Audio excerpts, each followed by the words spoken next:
Olá a todos, hoje eu vou falar aqui um pouquinho para vocês sobre o padrão ouro e fazer uma indicação de livro também.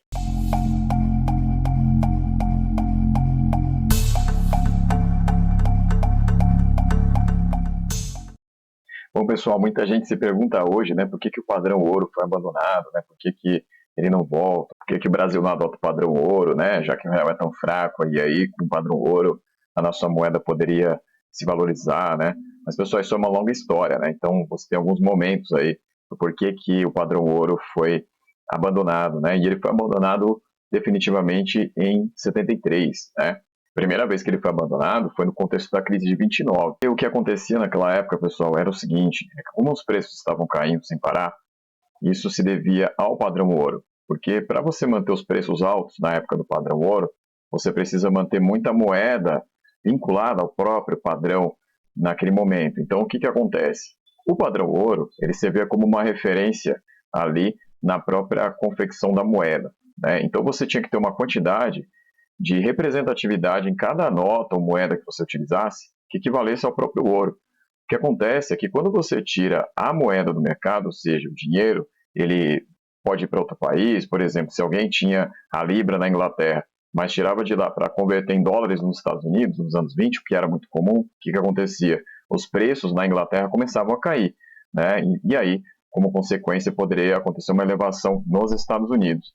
Mas o que acontece, pessoal? Então, numa situação de crise, por exemplo, o que acontecia é que se guardava o ouro, né? Se guardava as moedas. Então, se você guarda as moedas, se você guarda o ouro, naquele momento em que o padrão ouro era vigente, o que acontece com os preços?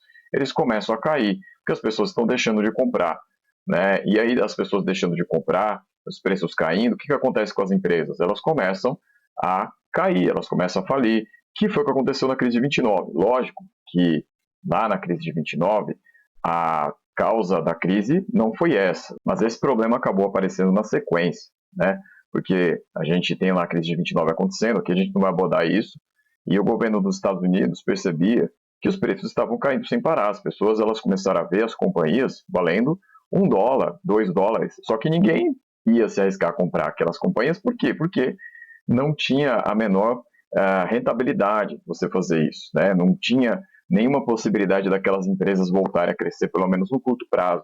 Então, o que começou a acontecer, pessoal, foi uma queda incessante dos preços, que as pessoas começaram a se livrar das ações, e você se livrando das ações de uma empresa, você acaba contaminando outras pessoas a fazerem a mesma coisa, e aí os preços daquelas ações vão caindo.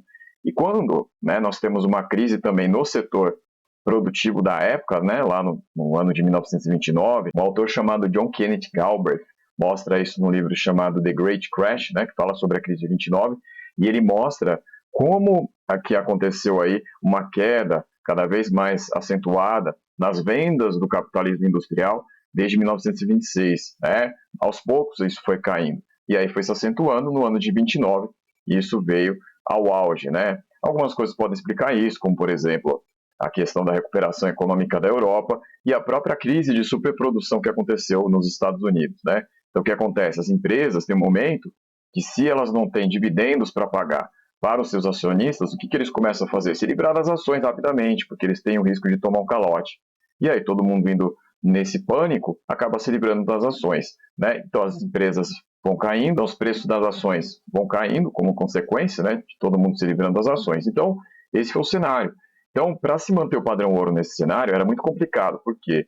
Porque o governo dos Estados Unidos não conseguia emitir, fazer uma política aí de emissão de moeda como se consegue hoje. Por quê? Porque se você fizesse isso, tinha lá uma regra que, passando de um determinado ponto da emissão de moeda, você comprometia o valor do padrão, né? Então, o que acabou acontecendo, pessoal, é que os governos perceberam que não dava mais para manter o padrão ouro. Então, em 31, você teve a primeira vez aí que o padrão foi abandonado, que foi na Inglaterra, e em 33, com o governo Roosevelt, uma das primeiras atitudes foi essa também, abandonar o padrão ouro. E aí você pode desvalorizar sua moeda, então, imprimindo mais dinheiro. Então, esse foi o contexto, pessoal, da primeira vez que o padrão ouro foi abandonado. Lembrando que desde 1870 você tinha um padrão ouro estabelecido, né?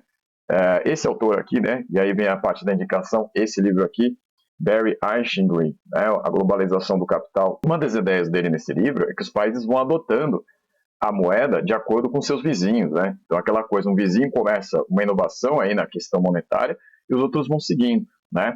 Então, o primeiro país aí a conseguir adotar o padrão ouro foi a Inglaterra, né? Então, ele explica aqui a trajetória disso na Inglaterra, muito antes que os outros países ela já foi adotando, e aí em 1870 acaba virando padrão geral mesmo, né?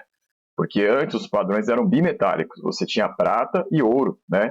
Então, muitas vezes acontecia de quando você tinha muita prata no seu país, e devido à especulação em relação ao preço do ouro, por exemplo, quando você, por exemplo, tinha ali uma questão de aumentar o preço do ouro em relação à prata, o que acontecia? As pessoas juntavam o ouro, quer dizer, quem tinha condições de juntar, né? E vendia por prata, né? Então, às vezes, você inundava um país com prata e expulsava o ouro. E aí você tinha um movimento que poderia acontecer no outro país. Então, chegava ouro no outro país, dependendo da política que se adotasse em relação da paridade prata e ouro, você expulsava um e deixava o outro no país. Era antes de 1870. Então, a partir de 1870, você tem um padrão ouro que foi abandonado aí, dessa forma que eu acabei de explicar para vocês aí, né?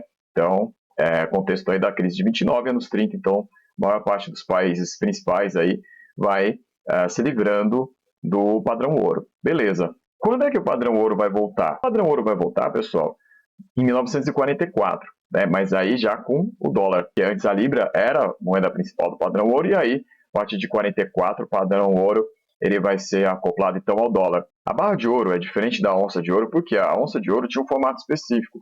Ela cabia na palma da mão. Então, cada onça de ouro, essa que cabia na palma da mão, ela valia 35 dólares. Então, todos os países comprometidos com Bretton Woods, em 1944, inclusive o Brasil, eram obrigados a seguir essa paridade. Então, o Brasil tinha um cruzeiro, e aí cada dólar valia, então, 17 cruzeiros. Então, pessoal, se a gente for aí fazer uma conta aí, só para vocês terem uma ideia, então, se a gente arredondar o cruzeiro, né, em relação ao dólar para 20 cruzeiros, né, então 20 cruzeiros em vez de 17, só para a conta ficar mais fácil, então cada barra de ouro valia 35 dólares, que por sua vez valia 700 cruzeiros, né? Porque se você for multiplicar 35 por 20 vai dar isso, 700 cruzeiros. Então, só para a gente ter uma noção de como é que funcionava. Mas aí por que então acabou, pessoal? Acabou porque nos anos 70 se percebeu que a paridade já tinha ido para o espaço faz tempo, porque vários países, pessoal, começaram a usar muito mais dólar do que se esperava, né? Então, assim, você tinha já muito mais dólar impresso do que era o planejado. Inclusive na Europa, inclusive também nos países árabes, né? Na Europa isso vai ganhar o nome de eurodólares, e nos países árabes vai ganhar o nome de petrodólares, devido ao petróleo. Então, pessoal, o que acontece é que alguns países até começaram a comprar ouro, né? Como, por exemplo, a França, né? Do general de Gaulle.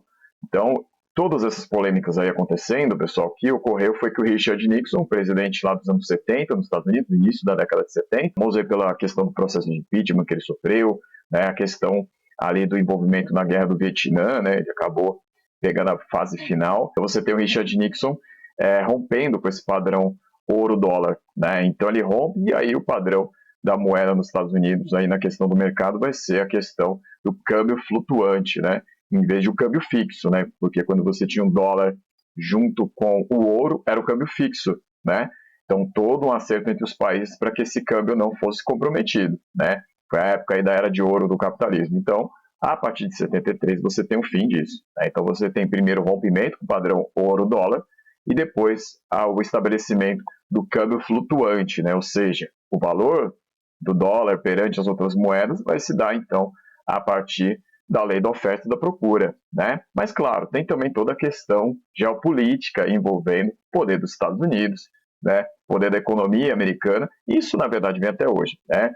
Apesar da gente perceber uma contestação da China cada vez maior, se você for comparar aí o uso das moedas, né, os Estados Unidos ele tem muito mais aí domínio no mundo do que a China. Esse livrinho aqui, né, indicando mais um, China Contemporânea, tem um artigo de um autor chamado Bruno Handler, né, o nome é Crise de Hegemonia e Rivalidade Estados Unidos e China. Então aqui na página 116, ele fala sobre a porcentagem de uso das moedas mundo afora como meio de pagamento, né?